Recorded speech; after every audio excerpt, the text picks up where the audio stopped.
તો ગાઈસ અત્યારે હું ચોટીલા જાઉં છું। મને એવું લાગે છે કે આવતા આવતા રાત થઈ જશે, એટલે આ બ્લોગ લાંબો રહેશે। ધીમો ધીમો વરસાદ પણ ચાલી રહ્યો છે। પછી અમે બધાય મારા દી અને જીજુની નવી રિક્ષામાં બેસી ગયા। મને અને મારી બેન વંશિકાને અમને બેને પાછળ બેસાડી દીધા, કારણ કે આગળથી ઠંડો ઠંડો પવન ને ખૂબ હવા ચાલતી હતી। પછી આગળ જતા મને ભૂખ લાગી, એટલે અમે પફ ને પડીકા લઈ લીધા। હવે ફાઇનલી હું ચોટીલા પહોંચી ગઈ છું, તમે જોઈ શકો છો ગાઈસ। અને હવે અમે ચોટીલાના પગથિયા ચડવા લાગ્યા।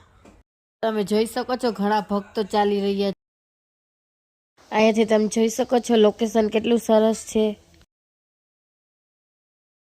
હવે ફાઇનલી હું ચોટીલા પહોંચી ગઈ અને હું બહુ જ થાકી ગઈ, મારા પગ પણ દુખવા માંડ્યા છે, કારણ કે આટલા બધા પગથિયા તો હું હમણાં તો નથી ચડી।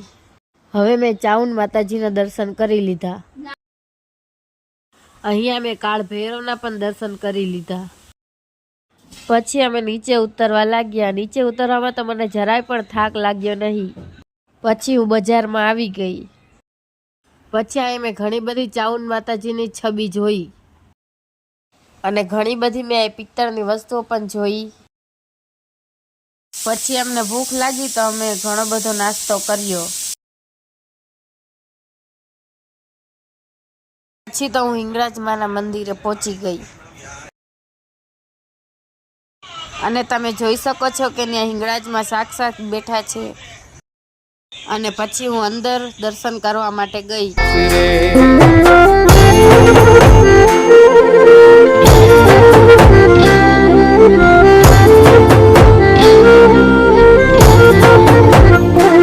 અને પછી મેં કાલી માતાના પણ દર્શન કરી લીધા।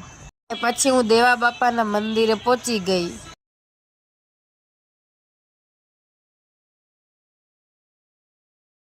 ત્યાંના પણ મેં દર્શન કરી લીધા। પછી ત્યાં મેં કાનાજીને જોયા તો એને પણ હિંચકો નાખી દીધો, અને ત્યાં સાક્ષાત વૃક્ષમાં મહાદેવ હતા તો ત્યાં પણ મેં દર્શન કરી લીધા।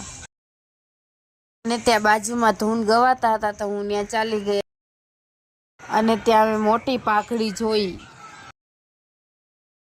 અમે મસ્ત એવી હોટલમાં આવી ગયા, અને હું અને મારી બેન ખાટલામાં બેસી ગયા, અને વંશિકા બેન તો તૈયાર થતા હતા।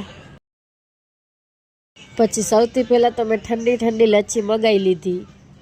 પછી તો અમે આવી ગયા પેટ્રોલ પુરાવા, અને પેટ્રોલ તો જોશે જ, નહીંતર ઘરે કેવી રીતે પહોંચશું। અને પછી અમે ત્યાંથી નીકળી ગયા, અને તમે જોઈ શકો છો કે અમારે સવારથી લઈને સાંજ પડી ગઈ। હવે હું મારા બ્લોગને અહીંયા જ પૂર્ણ કરું છું। જો તમને મારો બ્લોગ ગમ્યો હોય તો તમે મારી ચેનલને લાઇક, શેર અને સબસ્ક્રાઈબ કરી દેજો।